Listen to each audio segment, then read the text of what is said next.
I will say two things. One, from personal experience, being part of two international human rights delegations that visited Istanbul and parts of Turkey and Diyarbakir in the east, we learned about the very tragic situation vis-a-vis the Kurdish population, but also other sections of the Turkish population, be they journalists, academics, trade unionists, ecologists. A lot of people are in jail or have been subjected to real repression by the Turkish state, all of which is completely condemnable and unacceptable.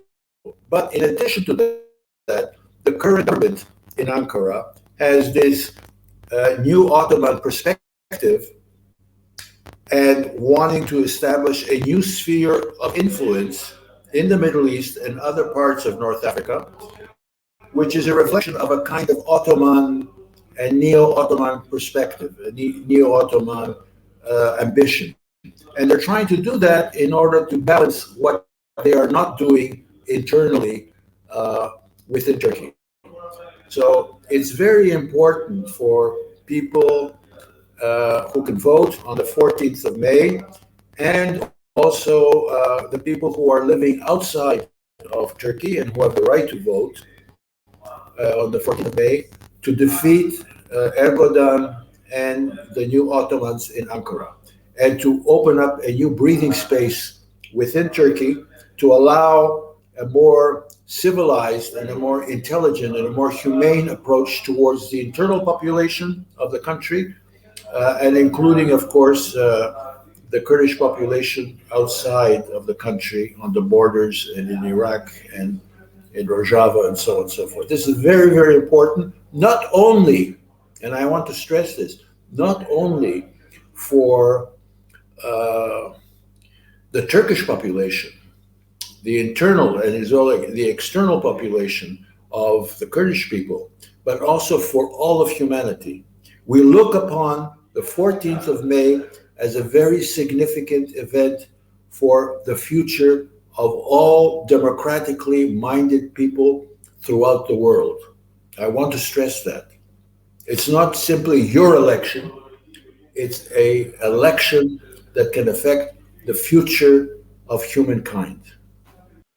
Situation as far as the unions in Great Britain can see is that it's time for a change in Turkey. The current government has been repressive. It's attacked trade unions. It has used extreme measures against trade unions. It's undemocratic. It doesn't consult with trade unions. It doesn't really represent workers. And hopefully we will get this change of government that is needed in Turkey following the election on May the 14th. But I do believe that it is time for change, and it is time for Turkey to move in a different direction, because I can only see more time with this current government in power not being beneficial to working people and not being beneficial to the many causes that we support in Turkey, the causes of the Kurds, of women in Turkey, and of course, as you'll appreciate, of trade unions as well. Our trade unions in the UK, we say solidarity, we say send you all of our best wishes and support for a successful outcome in the election, and hope that when the result is declared, it's fair and understood, and that your coalition gets into power and changes the lives of working people for the good. I mean, I think we're all very clear within our union, and many of us in the UK, that this is an unacceptable situation for the people there. It's been a very oppressive government that has limited workers' rights, limited women's rights particularly, but that has prevented people from having a democratic ability to speak out about the situation. And we as a union believe in democracy. We believe that people have the right to speak freely, about their concerns, and we think that this government has been particularly harsh. There are huge concerns about whether these elections will be held in a free and just way, and we, as the global community, as the international community, have to think about what we can do in terms of defending that and supporting that and standing in solidarity with people. I think having an election where people are elected who are speaking out against the regime and who want to form a government that will give people freedom, will give them democracy and rights, is essential. And I think as an international community, we have a duty to stand with people who are fighting for that. The situation for women has become horrendous, in terms of their removal of their rights, their freedom to speak out, their freedom to bodily autonomy, their freedom to do as they wish to do for education, for girls and women. All of those things are basic human rights for me as a trade unionist. And I think that as women, we have to stand together and in solidarity with each other to oppose any government or any system that is oppressing women. And that isn't to say that women don't have a right to their own choice, but at the moment we don't have that as a position in Turkey. The position is imposed upon women and girls, and that is unacceptable.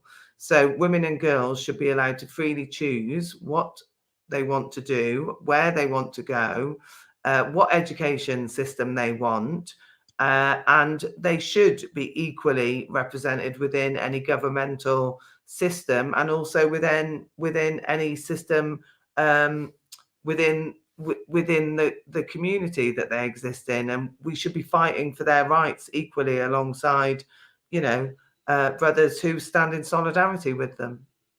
We need a government in Turkey that is going to fight for people that are working on the ground and fight for workers and their rights and defend them. So I would absolutely support that coalition moving forward.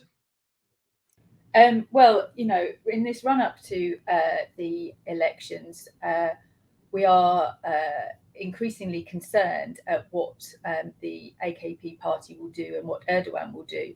I don't think that we can sit back at any point and relax in the run up to these elections. The violence, there's always potential for violence by the AKP party and Erdogan. Horrific things that have happened in Turkey to journalists, to teachers, to Kurdish people, to trade unionists. It's not looking good for Erdogan, but the nationalism and the far right message that he pushes out there is always dangerous. So we can't sit back too much. We've got to be very vigilant in the run up to this election.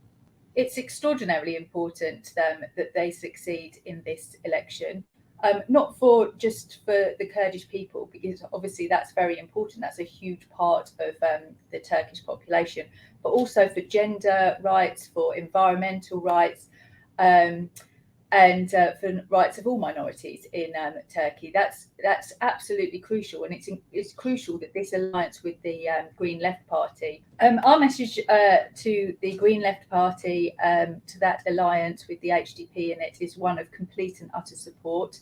Our support has always been with those the progressive forces in Turkey that have been fighting for equality, for gender rights, and our message to you is to just keep fighting, to keep battling against all the forces of repression, oppression, and we wish you every success. And no matter what happens, we will continue to stand with you.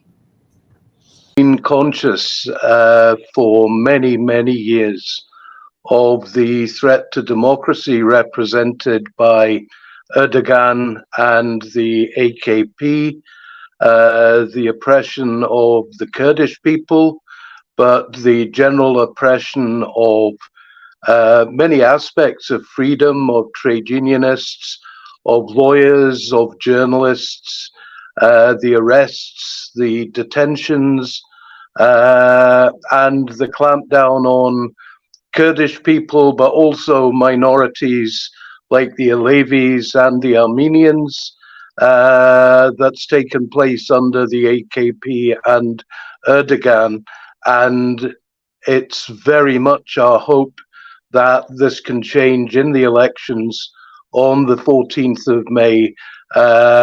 We're very conscious of the role the Green Left Party has been playing under very difficult circumstances. We know that activists have been arrested, but we send them our solidarity and our hopes that they can do well at the elections, and that Erdogan, both presidentially and the AKP in the parliamentary elections, can be defeated to allow democracy to flourish in Turkey and for democratic rights to flourish.